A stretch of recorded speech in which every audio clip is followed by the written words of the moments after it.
الأم بتحكي وبتقول أنا عندي 3 أولاد، واحدة عندها 5 سنين وولد 9 سنين والتالت داخل على 13 سنة، كل واحد فيهم بيسألني أسئلة صعبة. البنت الصغيرة لمست نفسها قدام الضيوف، والولد الكبير سألني يعني إيه علاقة بين الراجل والست، والتالت شفت على موبايله فيديو مش مناسب خالص. أنا أعمل إيه؟ أنا مش عارفة أتكلم في الحاجات دي. هو أنا المفروض أشرح لهم التربية الجنسية؟ ده مش بدري؟ أهلا بيكم في حلقة من أهم الحلقات اللي لازم كل أم وكل أب يشوفها ويشوفها لآخر ثانية.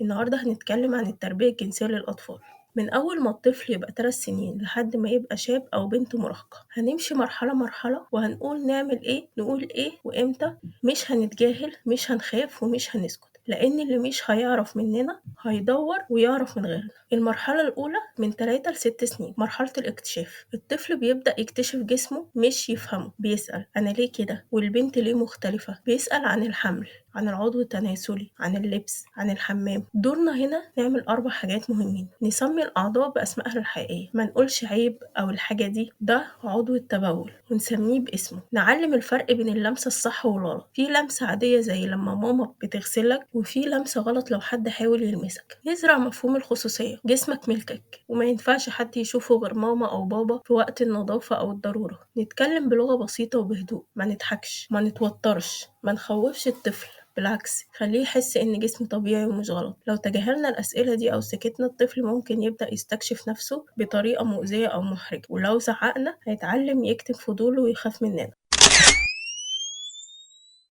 المرحلة التانية من سن 7 سنين ل9 سنين، مرحلة الفهم والأسئلة. الطفل هنا بقى بيفكر مش بيكتشف بس، عايز يفهم ليه بابا مختلف، البيبي بيجي ازاي، يعني ايه ولد وبنت بيتجوزوا. هنا لازم نكون صريحين وهادئين، نقول ان ربنا خلق الولد بجسم معين والبنت بجسم تاني. الزواج هو علاقة حلال بين الراجل والست. العلاقة الجنسية هي تعبير عن الحب بين الزوجين، بتحصل في خصوصية تامة، وربنا خلقها عشان يجيبوا بيها أولاد. مثلا لو سأل أنا جيت الدنيا ازاي، قوليله ربنا حط نقطة من بابا ونقطة من ماما واجتمعوا في بطني، وكبرت لحد ما بقى طفل جميل وطلعت للحياة.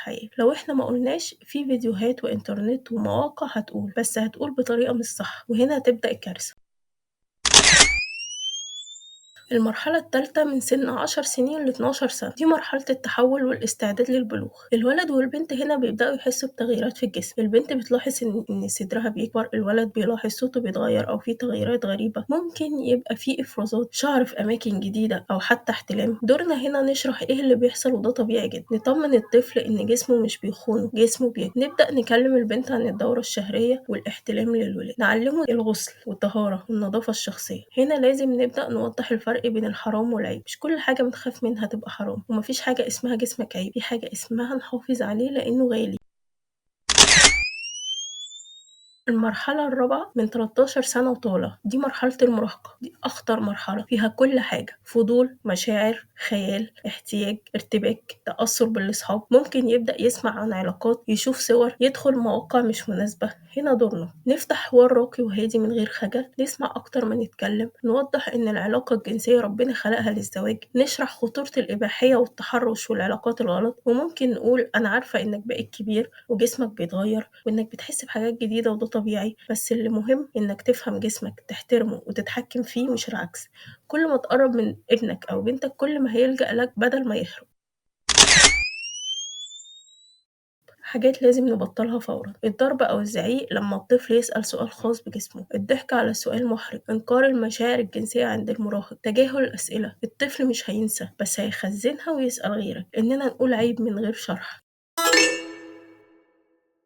التربية الجنسية مش رفاهية، دي ضرورة. الجهل بالمعلومة أخطر من المعلومة نفسها. في فرق بين التربية الجنسية والإباحية. الطفل لازم يعرف جسمه، يحترمه ويفهمه ويحميه. مفيش سن اسمه بدري، في أسلوب مناسب لكل سن. دور الأم والأب يبدأ من أول لحظة وما يخلصش لحد البلوغ وما بعده. وقاية أولادنا من التحرش والإباحية بتبدأ من البيت. إيه اللي ممكن يحصل لو مربيناش جنسيًا؟ تحرش أو استغلال من الغير، خجل مرضي من الجسم، علاقات غير شرعية، إدمان إباحية، كراهية للجنس أو رفض الزواج، مشكلات زوجية كبيرة في المستقبل.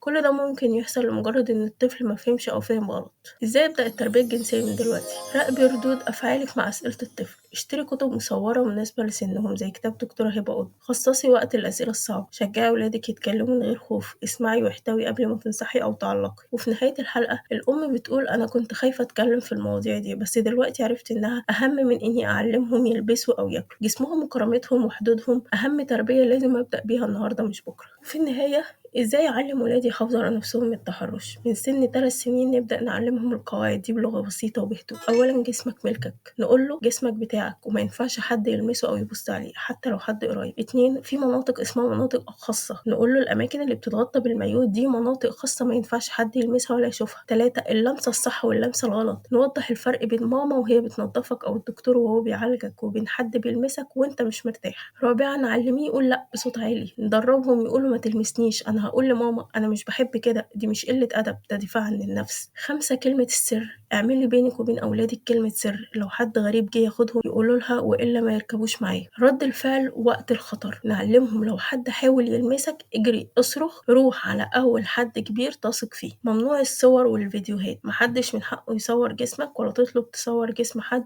ولا تبعت أو تشوف صور زي دي. 8 احنا دايما معاهم، نقوله لو أي حد ضايقك تعالى احكيلي حتى لو خايف، حتى لو قالك ما تقولش، أنا هنا علشان أصدقك وأحميك. والأهم صدقي ابنك لما يحكيلك حتى لو الكلام صعب، ما تكذبيهوش وما تكسفيهوش، ما تسكتيهوش، لأن اللي بيحصل مرة ممكن يتكرر طول العمر لو سكتنا.